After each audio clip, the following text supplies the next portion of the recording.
Welcome back to the Football Fitness Federation podcast. This is episode 196. I'm joined on the podcast today by Dan Howells. Dan, how are we doing?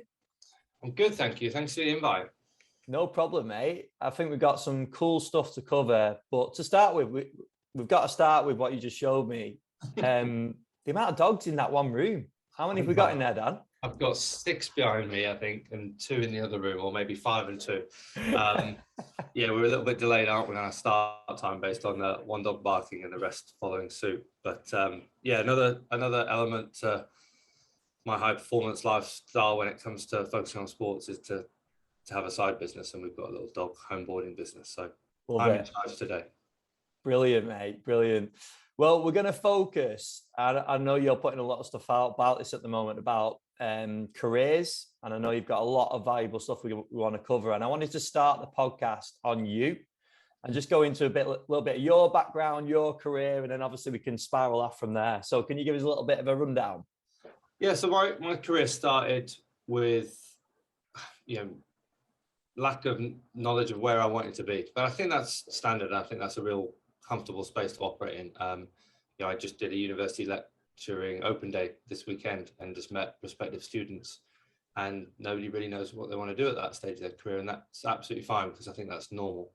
And actually it wasn't until post-university did I realize I wanted to do something different compared to what I thought I wanted to do. But what allowed me to get that realization was plunging into the deep end of experiences and finding out about the industry in sport and performance, and that moved me into strength conditioning as opposed to more of a physiology lab-based route. So that's how I started. I purposefully or intentionally sought out experiences to better myself, from post graduate work with the council and working with learning difficulty kids in terms of after school clubs and activity clubs and health clubs, through to personal training in a commercial type gym, as I was finding my feet with strength conditioning. And it was probably the best thing for me because it was some of my best coaching lessons. And then from that point on, as I got my accreditation, then moved into working with the EIS and professional athletes in the Paralympic and Olympic space, and then progressed over that time to professional rugby and Olympic rugby sevens before moving into Major League Baseball in much more of a leadership role with 13 S&C coaches in that organization being managed across a huge country, and us very rarely being together. So I got to think a lot about what I call is well known as the people, systems and processes approach to performance management. And then on returning from the US, sit here in the UK with having had another Olympics last year, going to Tokyo with the sevens again, just on a short-term contract, and ever since I've started doing my own work with coaches and coach mentorship and support, and now I'm just returning to university lecturing as well. And I guess we'll talk about that later because that's a strategic play based on my career and the future as well, which is something that we kind of forget about until sometimes it's too late when we see a job we want and we could have done something about it in 2 or 3 years previously. So that's my trajectory today. Awesome. Let's start on, I wanted to talk about networking because it's something that we talk about a lot. We've obviously run events, so that leads us to talking about it a lot, but I wanted to get your input on it. So the value of networking, but also how people can go, actually, what does that mean? Like, how do we go about it? Yeah, I think when you think about networking, you're thinking about creating a bigger support network around yourself, or a bigger number of contacts that you can call upon. I think there's different levels to networking. There's the I don't know anyone and I want to introduce myself, through to the fact that I've got a problem to solve and there's somebody that could potentially help me with that. That's a little bit more specific. And then there's the networking that probably comes naturally with part and parcel of being involved in an organization or a sporting team that brings you closer to other people, and that might provide you with a lifelong network. I think each one has different levels of trust and rapport, and therefore it makes them very, very different. What you would gain from each type of networking situation is going to be very different.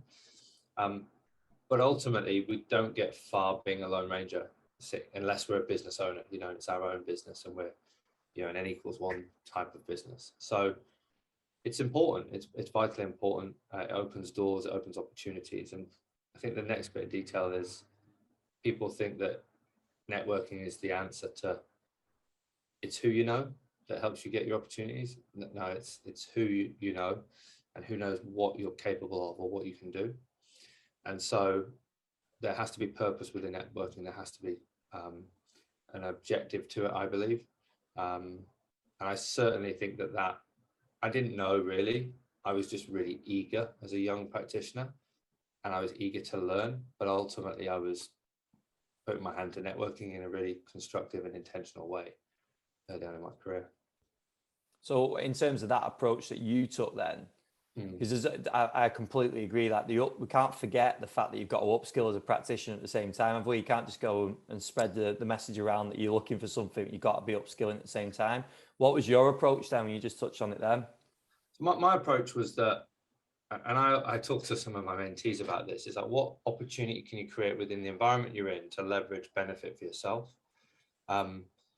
Because within all of our working environments, it should be that we should allocate a bit of time within our working environment to continue to upskill. It's in the best interest of the employer.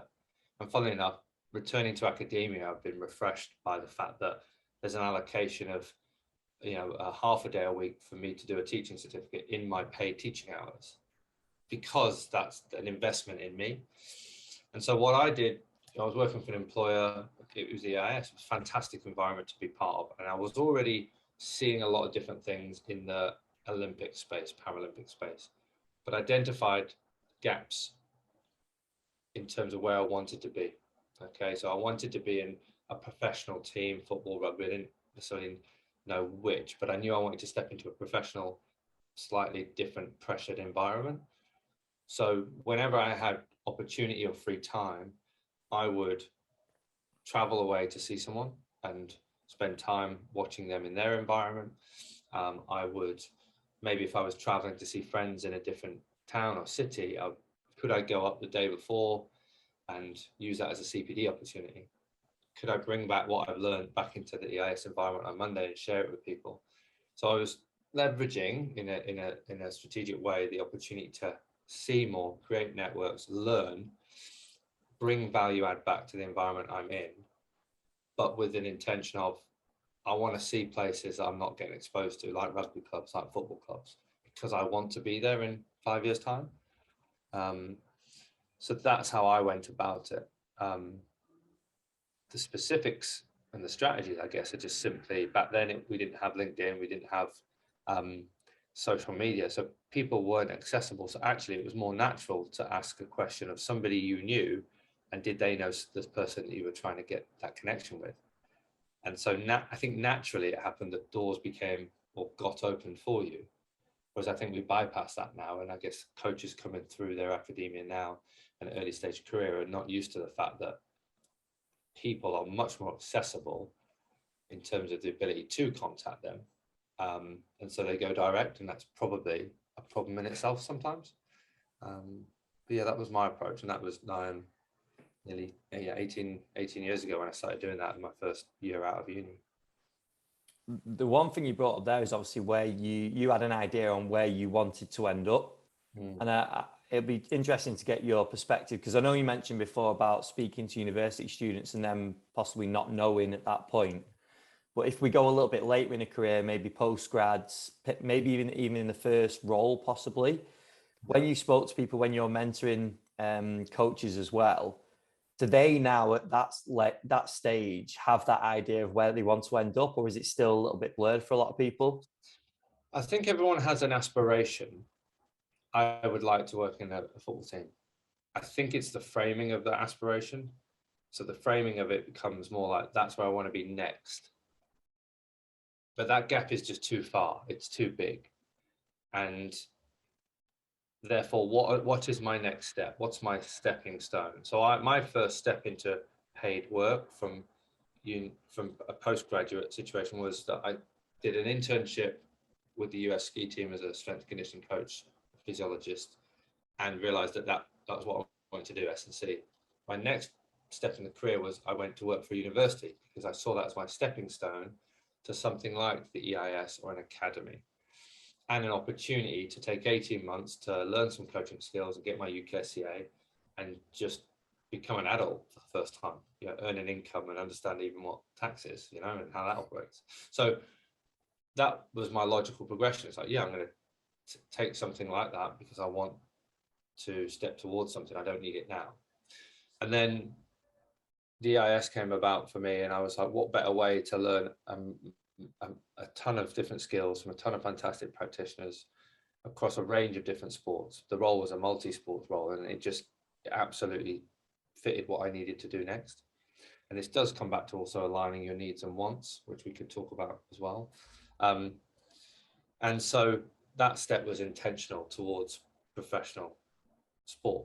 I knew I wanted to be in a professional sport like rugby or football, but I was realistic about the fact they need to be there now. I wanted to be there in the future, and that helped give me a stepping stone process. And so my vision, or my lens that I was looking through, was always about what are the jobs like at the IS? What are the JD essential criteria? I'll go away and get working on that in my 18 months in academia, or teaching as a sports scientist, sports science officer I was called. And then I was in the EIS. I was like, what do I need to take that next step? Well, I need some leadership responsibility. So I ended up leading a wheelchair rugby program, and then I ended up leading a couple of practitioners in a London region, a really small team. And I started to understand what report lines were and how to do performance reviews. So all these were vital skills, and actually I could make some mistakes in them because they weren't as quite high pressure, and they were really small by comparison in terms of number of people I was working with. And then every step for me was logical. It was preparing me, like we lay our physical capacities, right? We're layering in extensive work before intensive. We're building volume before intensity. I was building my skill sets broadly, and then more specifically as I went. So yeah, it brings me to that concept of periodizing your career, which we'll get onto later, I'm sure. But yeah, I had a vision of where I wanted to be, but I knew that it wasn't my next step, or that it didn't have to be my next step, which I think is probably the difference between those people who just delay their success because they potentially think they're ready, rather than do a bit of a self-evaluation of where they're at compared to where they want to be. It makes so much sense, doesn't it, when you break it down in terms of periodization, because obviously everyone's doing it on a day-to-day basis with their athletes, but as a career, I think some people are just, and I'm sure we've all been guilty of it in some way, shape or form, just taking what comes up and just sort of being reactive, aren't we, of opportunities. If people are unsure, if there's listeners that are listening and thinking, well, I'm in this role now, or this is my position right now, and how do I know where I want to end up for then to plan back through my career and periodize? Like, how do I make that decision? What would you say to them? Yeah, so I think the first thing is to, somebody who's established as a coach, for example, I'm sure that they would have a better idea. But if you're really at the start of your career, it's who are the major stakeholders in the industry? Well, we know we've got the UKCA, we've got the NSCA, we know we've got the EIS, we know we've got professional clubs, but then you've also got healthcare providers like Bupa, and you've also got gyms, and you've got universities, and you've got schools, and schools are a fantastic place that will see more and more athletic development coaches be employed, I'm sure, in the coming years. So firstly, raise awareness of who holds the key to jobs. Well, it's all those kind of organizations, right? And then within that, what jobs are prevalent? Well, we know, like in a Bupa sense, like a physiologist is, there's lots of opportunities for people who are interested in physiology, lab testing, healthcare assessments, and prescription of modalities and health-based, exercise programming. And so if that's where you're aware that that's an opportunity, then you increase your knowledge base of what's out there for you. So the first thing is just to understand what opportunities are out there. And I think individuals go through university, either they haven't been nudged in that direction, or they haven't done a look for themselves. So research is one thing, like what's out there, and job boards will get you there faster, because they'll be the people that are advertising, the people that hold the the purse strings, and they're the ones that are going to employ people. So have a look at job boards. And then the next thing is starting to understand, well, what are some of these high level jobs that I look at the essential and desirable criteria, and I know I'm nowhere near, this is 10, 15 years down the line. Great, well, who's in those positions now? That's where the accessibility of things like LinkedIn becomes really useful. You can actually go and understand the legacy of, or the journey to that point for people, because you can look through their career history on basically their public CV. So what have they done throughout their career, and what steps have they taken? And if they want to be, or this individual wants to be head of performance, well, what is that required? It's required time imposed at a certain number of professional environments or pressure environments, or that to be a senior lecturer, there was needed to be time doing a PhD, for example. Those things all leave clues. And so there does require some research in that sense. And then once you know the end point, you're starting to realize some of the key stepping stones and what Josh Fletcher and I have called the stages of your career. You know, you've got to identify then, where are you at? Are you at this breaker level, where you're breaking into the industry and, you know, there's probably not an earning for you in some of the volunteer roles? Are you in this survivor status of 2 to 6 years in the industry? Are you in this thriver situation where you're starting to become multi-skilled and a multi-asset to an organization? Or are you starting to become a redefiner, which is working across multiple opportunities, or maybe sidecutting to do some business in different areas, etc., and remodeling your work because of the work-life balance commitments or family? And then once you understand where you're at in this stage element of your career, you basically can measure yourself against types of jobs at those levels. So a high performance manager would be in this redefiner element. Okay, whereas your lead S&C would be in this thriving stage. Your established S&C coach would be in this survivor stage, and this graduate or volunteer or intern individual would be this breaking into the industry. And then you can start to look at jobs at each of those levels. It's basically all the clues are out there for us to go, what is it that I don't have that this stage of the career will need? And therefore, where's the gap? Is there a gap for me to make it step into breaker because I've got no experience yet? So how do I do that? And is personal training a really good solution and a quick solution where I can do that? And I see people neglecting it because it's not associated with the title that they aspire to, right? So, but then like a skills coach in rugby is a different job title to a director of rugby, and it's a stepping stone to developing towards that. So it's a lot of information, but hopefully you can see it's more about like a needs analysis of jobs, what is needed at each stage. And you'll see, for example, at redefiner and maybe even thriving levels, you'll need leadership responsibilities. Well, could you get ahead of the curve as a survivor and take an Institute of Leadership and Management course? You know, and that's probably a missed opportunity for me that I'm looking into at the minute to bridge that gap. And it brings me to this other side of things, which is there needs to be an investment on yourself, and that's either time or money, unfortunately. And getting that right is really important as well. And for everything that you can do earlier in your career that costs you a bit of time or a little bit of money, it will speed you up infinitely later on, compared to at that same point where you're trying to play catch up. And I've been there, not too often, and I know people that have been there plenty of times, where you look at a job, you react and you go, I fancy a bit of that, and I apply, and it's on a bit of blind faith because I know I can do the job, but I haven't got the credentials to show that I've put the time and effort into developing in these areas that even just get me the interview, because somebody else across 100 applicants, somebody else has picked me to the post because they've met the criteria of the jobs. Yeah, quite detailed and conceptual, but hopefully that joined the dots a bit. No, that was great. I think it'll get people thinking, certainly.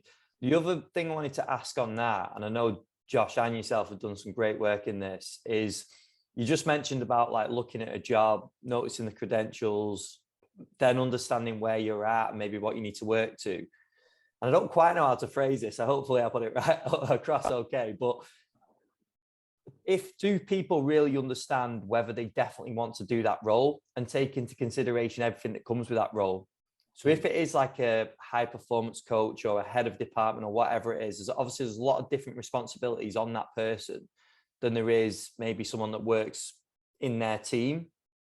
And Josh has obviously spoke a lot about well-being and sort of health for the coach and the time spent doing different things and all that sort of stuff. Yeah. How do we then get that message across? Like, that's quite a daunting conversation at that time, isn't it? To say, have you thought about this, this, and this, where they're just chasing this dream of doing this job. Are you talking from the perspective of a friend or a colleague, or probably more like I suppose like in your role, more of like a mentor or someone, maybe a more experienced coach speaking to a less experienced coach? Yeah, I think the conversations, and this can go both ways. I guess the natural thing is to think, how can we help somebody who doesn't know what they don't know yet? But I guess somebody listening to this who's a breaker and looking to move into the next stage, or a survivor looking to step into this big, high leadership type role, you can do this for yourself. It's just simply understanding, what are my needs and wants? And I talk about that with most of the people that are struggling with their careers. I'm like, does your personal and professional needs and wants align? I don't think people often look at it as personal and professional. They just talk about needs and wants. So for example, at the minute, I'm openly sharing this, and you've catched on to this at the start of the interview with the dogs in the background, but one of my personal needs is to be very present at home for my family and to have more time back for myself. One of my professional needs and wants is to help people, not athletes anymore. So I'm helping not only aspiring coaches, that's my coaching time, but I'm also helping clients with dog care, because it helps support my personal need of needing to be at home. Now, my professional one is I want to continue to dip my toe in the water with professional sports and high performance environments. And so that leads me down to this route of wanting to do some consultancy work, but it's not guaranteed. So it sits in this want space, and I need to do a bit more in the need. And then in my personal wants is to travel more personally, but not through work, holiday more, spend time with family more. Now, if I get a job come along, or I see a job in the future that requires me to spend 7 days a week in the office and gym and be on call 24/7, one of my personal needs is to drop the kids off and pick them up from school. That's a conflict, and I don't think we're strong enough with ourselves at times to go through an exercise as simple as that and bring to reality some of these conflicts. And it's been fantastic with the coaches I've worked with across particularly the last 18 months, where I've seen a lot of these people progress to interviews. There's been a lot of success.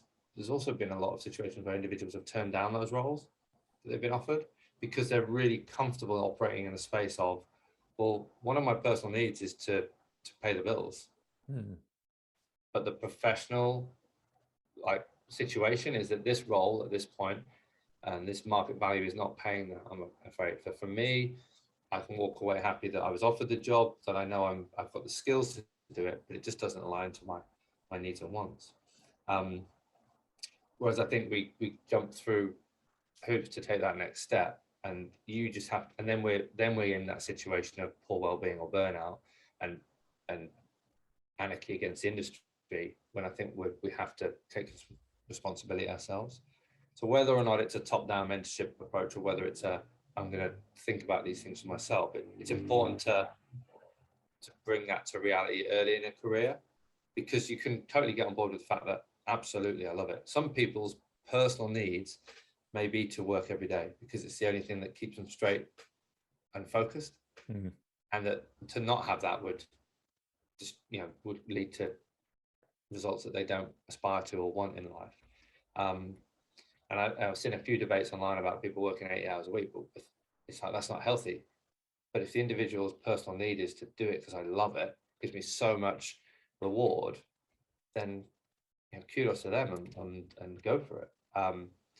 So those needs and wants are going to be personal, whereas the job's going to be a little bit more stable in that sense.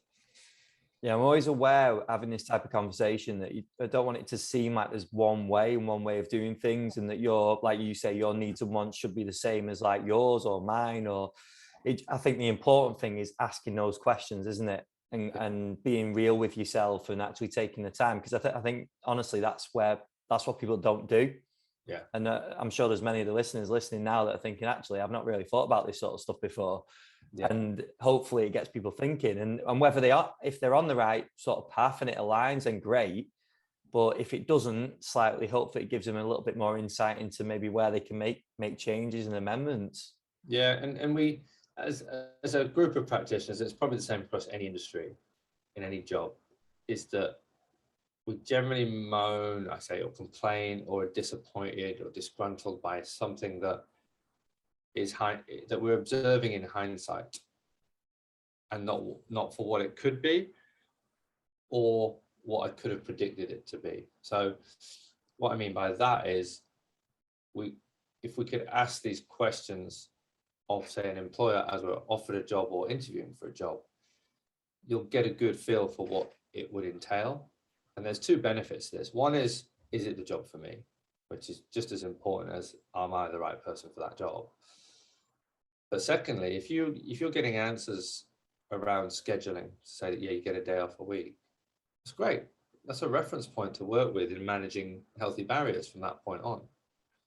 But if you haven't gone in through that interview process or recruitment process and asked that question, well, you know, you're both looking at the same job from completely different perspectives, potentially. Yeah. And what a commitment to a role. So we all see it, don't we? Ability to work unsociable hours, ability to work it, frequency, occurrence, what those unsociable hours look like is a completely different ballgame and will vary job to job. And so I've always, Josh is doing a fantastic job with the practitioner wellbeing. I struggle a little bit only because I don't feel I've ever worked the grind. and I think it's because I've probably interviewed myself out of end stage jobs because of the work-life balance. It's not necessarily the word, but the job versus my needs and wants. Whereas it's paid off for me in other ways because they're totally that they match up. I'm good for them and they're good for me. So that's stuff we're just not taught in a certificate or accreditation naturally. That's not the focus point, and nor really through any route formally. So whoever can sort of get ahead of that, and I'm a big advocate of the soft skills as well, which plays a part in this, that we just don't get taught, and experientially whoever can learn the fastest tends to succeed with them earliest, and that's great for their career as well. Yeah, 100%. I wanted to ask about something that I'm sure you've had many conversations about as well, with the coaches you mentor, and that's interviews. Because obviously when people have been through this sort of process, they then land the interview. There's obviously successes and failures at that point, or lessons that come along the way. But what would be some of the things that sort of jump out you think people struggle with the most, or maybe could do better in that position? Yeah, I mean, just even starting with the trying to get the interview, the first thing I think people may get slightly wrong is just the CV and cover letter, right? And we've all seen it with mistakes made and things like that. But I think it's 8 to 20 seconds is the scan time of a CV. And people will scan a CV first before they look at a cover letter generally. So even just the constructs of a CV and how it's constructed can be the difference between interested and not, right? And if there's errors on it, then obviously that's not going to bode well. Yeah, I've had sessions where I've done interview techniques or devil in the detail sessions, I call them. And I've said, put your hands up if you've never read your CV out loud. And most people put their hands up, because how you read something is, so how you speak your CV is how somebody else will read it. And it's amazing how many mistakes come up in my writing when I don't read it. And so when I read it, it's my ability to correct myself. And so that's the first step. Then you're in the door. Then it's about confidence and ability to execute answers. And people become flustered when they can't execute. Yet we practice reps in the gym, we practice our running drills, and we practice our ability to demo. But are we practicing our interview questions out loud with somebody or in a role play situation? And so I've done that with mentees to help prepare them. And it's been awkward, but it's been enlightening, because lots of people at the moment use the word kind of and sort of. Well, if you're being asked for a set of principles and you use the words kind of, sort of, that's not definitive enough for me as an interviewer to be assured that you know exactly what you're talking about. You know, people say, tell me a bit about yourself. Well, that's an opening for an individual to share something interesting about themselves. Okay, so try and read into the question and what it's trying to extract. Then if you say, what are your weaknesses? Well, then there's strategic ways to answer that. And I credit a mentee for helping bring this to my attention in the way that he answered the question was, tell me about your weaknesses and how you develop them. The best way to answer that is don't use the word weakness. So I've identified recently a number of areas that I'm looking to develop in. And as a result, I've targeted my development on X, Y, and Z. And I hope that it will help with A, B, and C. And you've just avoided creating negativity in your answer. So many strategic, smart plays on this that show how you think as well. And that's attractive to employers. And so seeking help for your interview prep is vastly important. I had a young nutritionist reach out to me recently, and we spent an hour together, and he came out a bit more flustered than he came in with me, because he was like, well, I didn't think about thinking about it like this. And I said, it's not that you have to be queued ready to go, but you need a couple of scripts, you need a couple of processes to go through, where to answer a question, you're going to experiences or evidence, and then you're going to times you've utilized that information to create impact, and then you're going to the outcome, and you're demonstrating what you can do, not what you necessarily know, because you're all there because you know enough. That's in the CV. I suppose you said about how they're thinking them when they're going into the interview, and obviously the anxiety filled places, aren't they? Like, everyone's going to have some sort of nerves in that environment, but the way that you're saying and talking about people communicating is taking back a little bit of power, isn't it? And actually talking and knowing, one, there's the practice that goes behind it, like you just said, about doing the reps on things, but then there's also the confidence, isn't there, and having that behind yourself and actually backing yourself. Yeah. And I suppose not feeling like you're just trying to get caught out on something, but actually showing yourself and showing what you are as a coach. Yeah, and there's some of the common errors. I talk too much with no specificity in my answer. Well, that just means you don't know the answer. So yeah. I've got colleagues, and we've both said the same, is that you're a BS detector. Everyone's got it. So I think I would give more respect to an individual that says, I actually don't know, and it would be unprofessional for me to answer and try and answer.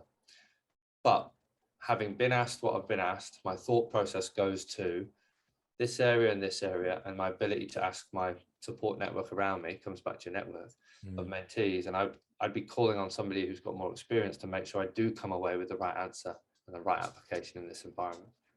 But I couldn't give you a definitive answer because I haven't lived that experience yet.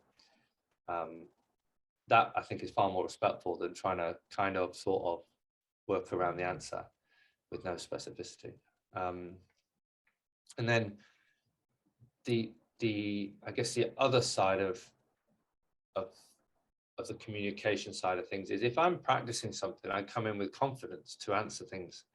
So again, it's reps. It's reps in the tank, and we just don't do it to ourselves because it's the most uncomfortable thing. We haven't gone to learn how to become great interviewers. We've gone to learn how to be great coaches and work alongside people. So I try and take that approach in an interview, because it softens the blow for me a little bit. It reduces that anxiety. And so techniques around, that's a great question. Like, I've not been asked that before, is a bit of a way just to build rapport, as opposed to it being a black and white to and fro, but buy a bit of time also for myself to think. Some of the techniques are to repeat the question back. Okay, so you're asking for principles with respect to preparing to exercise in the heat. Okay, so when I think about principles, I think about what are the things that are non-negotiables. When I think about environmental stress, I think about thermoregulation, I think about ability to get the physiological adaptations I need. Okay, so when I join the dots on those two things, this is what I would go to. And so that's a strategy in itself. it can be applied to different questions, right? But I'm flustered, I'm really unsure, I'm going to repeat the question back to buy myself some time and let myself think through it. It's far sharper than going off on different tangents at different rates and coming back to nothing. So yeah, and this all happens to come again from seeking help from other people. I wasn't taught this formally. It's come from me seeking network support, advice, experience of the people that have been before me to get to that point. And now I'm just trying to pass that on again myself. I think it's funny because when you say the question like, tell us something interesting about yourself, even me sat here, I was thinking, how would they even start to answer that? But that should just be something like, that's you, isn't it? That's easy, really, or should be. It should do. And so it's, again, how much do we forecast the types of questions we're going to get? One of the guys I worked with recently said, did a good job of predicting some of those questions that came up. And just taking an hour to go through that with somebody and seeing things from a different perspective could be the difference between being prepared and not. Yeah, 100%. Dan, you touched on it a little bit before about creating healthy barriers. Can you just expand on what you meant by that? Yeah, I think the healthy barriers comes from the needs and wants. I guess that's internally driven to start with, knowing what you want, knowing the way you want to live your life and the way you want to experience things. You see the quote there that nobody ever was on their deathbed and said, I wish I'd spent more time at work. You know, we've all probably seen that quote. So I guess it comes back to that. And I probably wasted a number of years with adjusting to the job as opposed to the job adjusting to me, but not too much, because I've jumped into really good environments that I've had like weekends free, or I can manage my own schedules, etc. There's just been odd times throughout the year, but it starts with like knowing what's important to you, knowing what values you want to live to, and what your needs and wants are, and both in that personal and professional space. The next part of that is creating sort of reference points and being brave about conversations that are generally just become assumptions. So what time are we expected to be at work in the week? And what are the weekend hours if we're leaving for games? What, you know, asking those questions up front are going to be really important, because they'll give you context and help you not assume, because assumptions rarely go well for anyone. There's double benefit because you've got this reference point then. So if you've employed me, Ben, and you say it's Monday to Friday with odd weekends, I go, great. There's a lot left on the table there. And I go, come in, and you're seeing it as some weekend work, as in not all weekend, but it's every weekend. That's some weekend work. That there might be a shift from 4 PM till close at midnight every Saturday. Like, it's so much open to interpretation. Or I put myself in a difficult position because I haven't checked and challenged at that point. So if I'd said, Ben, that's great, I would have expected that, but what would that look like specifically? And then you say, well, actually, we'd need you to work every Saturday of different hours, but at least an 8-hour shift. And that might require a late Friday and an early Saturday. And you go, okay, well, now that's changed the perspective of the job against my needs and wants. Or I say, okay, that's interesting. I hadn't expected it to be quite that, structured. Would there be any flexibility in that? It's the art of negotiation, and just, it's conversations people hate to have, but nobody has ever held anyone or held anything against anyone that's just tried to be a good person and negotiate for good reason. It's not unreasonable. So at that point, you've got to be brave about the push-pull on what they can be flexible with. And it's amazing what people will resolutions people will get to if they just ask some of these simple yet brave questions. Because you might go, actually, I hadn't thought about it like that, and I didn't know you had a young family. What if I could do this for you? You might then be trying to keep me in this job offer at that point, because you've got to be brave with it and have a conversation. So the reference points are really key, because if I then jump into the job and that changes, well, that's not what was promised from the role, and it's easier for me to have this conversation. So Ben, when we spoke at interview, you said that you would look for flexibility and that I'd be working more Sundays than Saturdays, and that's not been the case. I'm just unable to be able to do this, I'm afraid, and do a good job for you. What, do you have any thoughts on this? You just put the ball in your court. Well, if we hadn't had that reference point, and I said, Ben, when I started the job, I thought that I would be having my Saturdays free and my Sundays would be a bit of work. That's not been the case.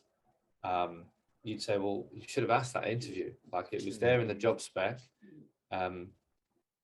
You're within your right mind, aren't you, just to ask that? And you wouldn't necessarily intentionally try to leverage that with anyone, but people have their own priorities. So if you don't check, people are going to align to their own priorities, unfortunately. Yeah, long answer, but hopefully it's the right one. Yeah, no, that's really, really helpful. Dan, we're obviously recording just probably a few weeks before the career periodization resource is live. So it could be live right now in the future. I've seen some of the work that Josh has put out already, and obviously aware of some of the stuff that you've done as well. And I know this is going to be really, really beneficial and helpful because it's going to expand on a lot of the things that we've spoke about and go into a lot more detail. Can you give a little bit of an overall sort of preview on what people can get with the resource? Yeah, so it's targeted for strength and conditioning coaches specifically. That's the example we use throughout the manual, but it's very transferable. So I'd encourage people to, from all industries or disciplines, to have a look at it. It's basically introducing the concept of applying your personal development or constructing your personal development in the same way you would construct building physical qualities for athletes. We would not expect to peak an athlete for a 4-year event, which they're not ready for now. We wouldn't expect to do it by tomorrow or next week. So how are we thinking about that? What are we doing to close the gaps on improving this person over time? What are the steps we want to achieve as we progress towards that goal? And applying that to our career. We want to be in one place. Where are we at now? We do analysis on ourselves, understand where those gaps are, and intentionally structure our development around it. And one of the things that we've provided in the resource is something called the core competency framework across different stages of your career that we've discussed in key areas. So employment and experience, networking, communication, professional reading, amongst other areas. And so if we see that a redefiner is looking to be a niche specialist in a niche area, a consultant to numerous teams, have extensive leadership management, and that's all in their experience. And in their communication, have negotiation skills, conflict resolution skills, presentation skills to a wider audience, can present a TED talk, for example, versus a university lecture. Then you can start to understand, well, those are things I'm going to need in 5 to 10 years' time. Whereas at the breaker level, I'm just going to need to get as much experience coaching. I might need volunteer hours. I may need backup experience in personal training, for example. From an industry skill perspective, I may need to get my degree. So I might be a 20-year-old who's studying and I may need to complete my degree. So clearly that's a 1-2 year goal across 4 years.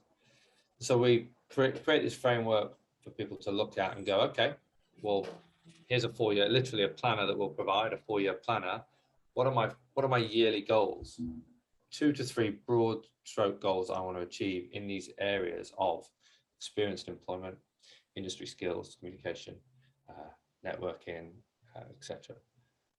Great. Well, I know that these are my overarching goals. Which one of these core competencies needs a little bit more emphasis? What things need to go in there in the space of year 1, 2, 3, 4? What do I need to do? Okay, industry skills, complete my 2nd year, finish my degree, enroll in a master's, finish my master's. That's my 4-year plan.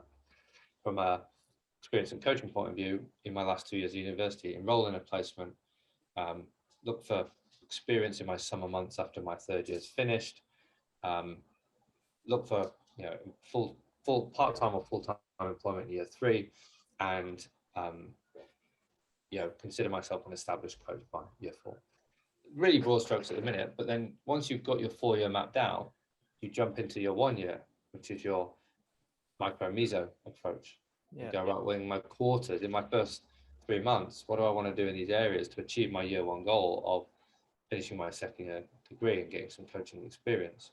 It might not be anything in communication, and in networking, it might just simply be a goal to build a LinkedIn page in quarter 1, build my network in quarter 2, start to post in quarter 3, and reach out and build connections in quarter 4. Whereas in my next year, it might be about setting up 3 or 4 calls a quarter to learn from people. So it takes a lot of responsibility on the user end, but we're trying to provide the framework and examples to go, okay, this makes sense. Now I know what it could look like. I can go away and apply that myself, or talk to someone like Josh and Dan and help me build it, as well. So the structure is there. It's very process orientated, but hopefully you can resonate with how obvious it sounds, and it has done for us. And Josh and I both sat there. It was his original idea, and I went, yeah, like somebody helped me with this. I didn't realize it, and we did it from the bottom up rather than the end goal backwards. It just happened to align for me.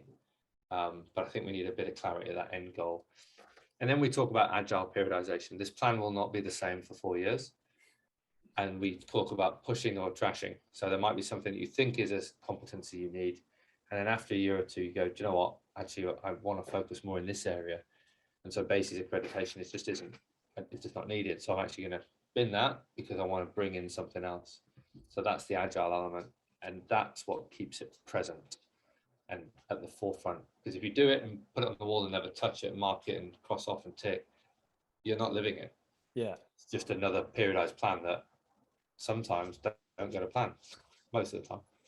Yeah, we all know there's going to be changes along the way. 100%. Tomorrow, as early as tomorrow as well. Yeah. So hopefully that explains the concept and the product, and yeah, we're excited to help people. That's why we've done it, and it's probably been a lot longer than we envisaged, but because we want the details to be there for people to go off and do it from the moment they read it. Brilliant. And where can they get it, Dan? Yeah, so we're going to have it available through our channels and our websites. We'll be putting links to our bios and on social media as we promote it through end of July, early August. And then we'll be holding various events, I'm sure, over the next 12 months where we just try and keep continuing to raise awareness of it and bring it to the forefront of people's minds and bring it to life, really. But yeah, it'll be on our social channels, our LinkedIn's and our own individual websites. And is the one like social you direct people to for yourself? For myself, it would be the Instagram of collaborate_sports. And then I'm at Howells Dan on Twitter. Perfect. Dan, this has been awesome, mate. I think it's such a valuable podcast, and I hope people feel that way as well, because I think you've opened up some really interesting discussions and hopefully get people thinking about this stuff more. And I do really think it needs to get out to as many people as possible. So thank you very much for coming on and doing it. I appreciate it. No, I think hopefully it's been thought-provoking. Like many of these things, when you talk to people, share ideas, the simple things have the most impact. And I think we do try to overcomplicate it or rush and assume we can jump from A to B without some work in between. And yeah, hopefully this has been useful for people that have been listening, and thanks to everyone that has listened. Perfect. Thank you, mate. Appreciate it.